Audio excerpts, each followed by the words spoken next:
সদস্যরা কিন্তু তাদেরকে নিরাপদ আশ্রয়ে কিন্তু আমরা এখনও দেখতে পাচ্ছি যে সচিবালয়ের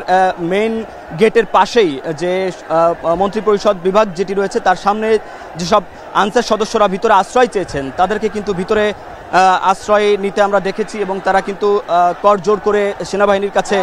আশ্রয় চাচ্ছেন এবং তারা কিন্তু ভিতরে আশ্রয় নিয়েছেন। এই মুহূর্তে সচিবালয়ের যে মূল ফটক সেই মূল ফটকের সামনে আমরা ঠিক উপর থেকে দেখতে পাচ্ছি যে সাধারণ ছাত্রছাত্রীরা সেখানে শান্তিপূর্ণ অবস্থান নিয়েছেন। তারা কিন্তু শুরুতেই যখন বিদ্যুৎ ভবনের সামনে অবস্থান করছিলেন তখন কিন্তু আনসার বাহিনীর একটি দল কিন্তু ধেয়ে গিয়েছিল এবং সেখানে সেনাবাহিনী উপস্থিত থেকে কিন্তু দুই পক্ষেরই একটি শান্তিপূর্ণ অবস্থান নিশ্চিত করেছে। এই দুই পক্ষে শান্তিপূর্ণ নিশ্চিতের পরেই কিন্তু আমরা দেখেছি যে গুলিস্তানের যে দিক থেকে যে রাস্তাটি চলে এসেছে সেই রাস্তার যারা অবস্থান করছিল আনসার বাহিনী তারা কিন্তু আবারও ধেয়ে আসে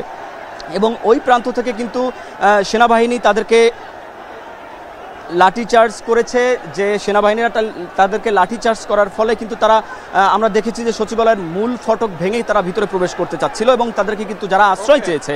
তাদেরকে কিন্তু সেনাবাহিনী ভিতরে ঢুকতে দিয়েছে। এবং এখন পর্যন্ত আমরা যেটি দেখলাম উপর থেকে যেটি দেখলাম যে এই আনসার সদস্যদের সাথে কিছু বহিরাগত ছিল এবং এই বহিরাগতদের কিন্তু সেনাবাহিনী থেকে শুরু করে যেসব নিরাপত্তা কর্মীরা এখানে যারা রয়েছেন তারা কিন্তু তাদেরকে বের করে দেওয়ার চেষ্টা করছিল, কিন্তু তারপরেও তারা আনসার বাহিনীর সাথে থেকে কিন্তু আন্দোলন চালিয়ে যাওয়ার চেষ্টা করছিল, তাদেরকে কিন্তু দমানো যাচ্ছিল না। আর এখন যেটি আমরা দেখতে পাচ্ছি যে পুরো সচিবালয়ের সামনে সাধারণ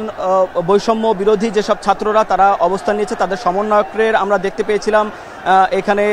হাসানাত আবদুল্লাহ ছিল সচিবালয়ের ভিতরে, আমরা তাকে দেখতে পেয়েছিলাম, তিনি নিয়ন্ত্রণ করার চেষ্টা করছিলেন। এবং যখন আনসার সদস্যরা আন্দোলন করছিলেন তখন কিন্তু সচিবালয়ের ভিতরে যেসব কর্মকর্তা কর্মচারীরা আটক ছিলেন তারা কিন্তু অনেকটা আতঙ্কগ্রস্ত ছিলেন। এবং একটা পর্যায়ে দেখি যে ঠিক 9টার পরপরই আমরা দেখেছি যে মূল ফটকের ওই পাশ থেকে অর্থাৎ রাস্তায় যেসব আনসার সদস্যরা আন্দোলন করছিলেন তারা কিন্তু ইট পাটকেল ছুড়ছিলেন ভিতরে এবং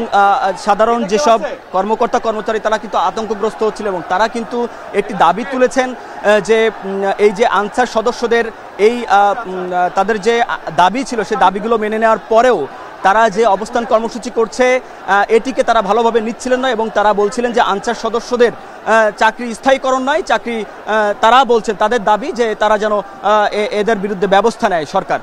সেই বিষয়টি তারা জানিয়েছিলেন। এবং যখন আনসার সদস্যরা কিছুক্ষণ আগে যখন আনসার সদস্যরা মূল ফটক ভেঙে মূল ফটক টপকে অর্থাৎ খুব হুড়োহুড়ির ভিতর দিয়ে ভিতরে প্রবেশ করার চেষ্টা করে তখন কিন্তু সচিবালয়ের কর্মকর্তা কর্মচারী যারা ভিতরে অবস্থান করছিলেন তাদের সংখ্যাও কিন্তু কম নয়, তারা শত শত সরকারি কর্মকর্তা কর্মচারীরা সকাল থেকেই এখান থেকে বের হতে পারেন, তারা কিন্তু ভিতরে অবস্থান করছিলেন। আনসার সদস্যদের উপরে তাদের একটি ক্ষোভ রয়েছে, ফলে তারা যারা ভিতরে মানে সচিবালয়ের ভিতরে প্রবেশ করতে যাচ্ছিল একদম মূল ফটক দিয়ে সচিবালয়ের মূল প্রাঙ্গণের ভিতরে যেসব মন্ত্রণালয়গুলো রয়েছে সেসব জায়গায় যাওয়ার চেষ্টা করছিল, এই সরকারি কর্মকর্তা কর্মচারীরা কিন্তু তাদেরকে বাধা দিয়েছে এবং সেই সাথে সেনাবাহিনীও ছিল, তাদেরকে কিন্তু বেরো করে দিতে সক্ষম হয়েছে। পরবর্তীতে আমরা দেখেছি যে গুলিস্তান অর্থাৎ জিপিও মোড় যেটি রয়েছে ওই দিক দিয়ে তারা কিন্তু বের হয়ে যাওয়ার চেষ্টা করেছেন এবং সেদিক দিয়ে কিন্তু আনসার সদস্যরা বের হয়ে গেছেন। তবে এই মূল ফটকের মধ্যে যারা অবস্থান করেছেন এবং সেনাবাহিনীর কাছে আশ্রয় চেয়েছেন তারা কিন্তু এখনও পর্যন্ত সচিবালয়ের মধ্যে যে মন্ত্রিপরিষদ বিভাগ রয়েছে তার সামনে আমরা দেখেছি তারা শান্তিপূর্ণভাবে অবস্থান মানে বসে আছেন, তাদেরকে সেনাবাহিনী হেফাজতে রেখেছেন। তাদের সংখ্যা খুব কম, তবে আমরা দেখেছি যে এখন দেখছি যে সেনাবাহিনীকে উদ্দেশ্য করে এখানে যেসব ছাত্র জনতা রয়েছে তারা কোনো একটা বিষয় তাদেরকে বলছে যে হয়তোবা এরকমই হবে। আমি কিছুটা যেটি বুঝতে পেরেছি যে তারা থাকার পরেও কেন এই আনসার সদস্যরা দাবি মেনে নেওয়ার পরেও উপদেষ্টাদের পক্ষ থেকে দাবি মেনে নেওয়ার পরেও তারা কেন এদেরকে সরিয়ে দিতে পারেনি, এরকম একটি দাবি ছাত্রদের পক্ষ থেকে আমরা শুনতে পাচ্ছি। এবং আপনাকে একটু জানিয়ে রাখতে চাই যে আজকে সকাল 11:30টার পরে কিন্তু এই আনসার সদস্যরা যেসব আন্দোলনকারী যেসব আনসার সদস্যরা সচিবালয়ের সামনে অবস্থান নেয় এবং এর ফলে সচিবালয়ের যে মূল ফটক রয়েছে মূল ফটক সহ যে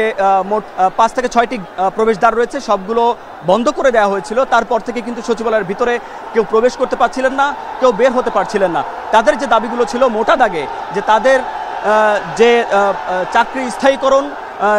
জাতীয়করণ করতে হবে সেই দাবি এবং আরও একটি মোটা দাগে যে দাবি ছিল যে তাদের যে বাধ্যতামূলক অবৈতনিক ছুটিতে পাঠানো হয় 6 মাস সেই ছুটি কিন্তু স্থগিত করেছে। অর্থাৎ তাদের যে মোটা দাগে যে 2টি দাবি ছিল সেই দাবি কিন্তু মেনে নেওয়ার কথা বলেছে স্বরাষ্ট্র উপদেষ্টা। তিনি বলেছেন যে 6 মাসের যে অবৈতনিক ছুটি ছিল বাধ্যতামূলক, সেটি স্থগিত করা হয়েছে। এর বাইরে যে দাবিটি, প্রধান দাবি যে জাতীয়করণ করতে হবে, সেই জন্য কিন্তু 19 সদস্যের একটি কমিটি গঠন করার সিদ্ধান্ত নিয়েছে এবং আগামী 7 কর্মদিবসের মধ্যে প্রতিবেদন জমা দেওয়া হবে। সেই প্রতিবেদনের ভিত্তিতে কিন্তু তাদের জাতীয়করণের একটি সিদ্ধান্ত নেওয়া হবে এমন আশ্বাস দেওয়ার পরেও তারা অবস্থান কর্মসূচি চালিয়ে যায়। তাদের যে সমন্বয়করা ছিল 10 থেকে 12 জন সমন্বয়ক, তাদের একজন সমন্বয়কের সাথে আমি কথা বলেছিলাম। তিনি যেটি বলছেন যে তাদের সমন্বয়কদের কোনো কথা তারা মানছেন না। যখন স্বরাষ্ট্র উপদেষ্টার সাথে তারা আলোচনা করে আন্দোলনরত আনসার বাহিনীদের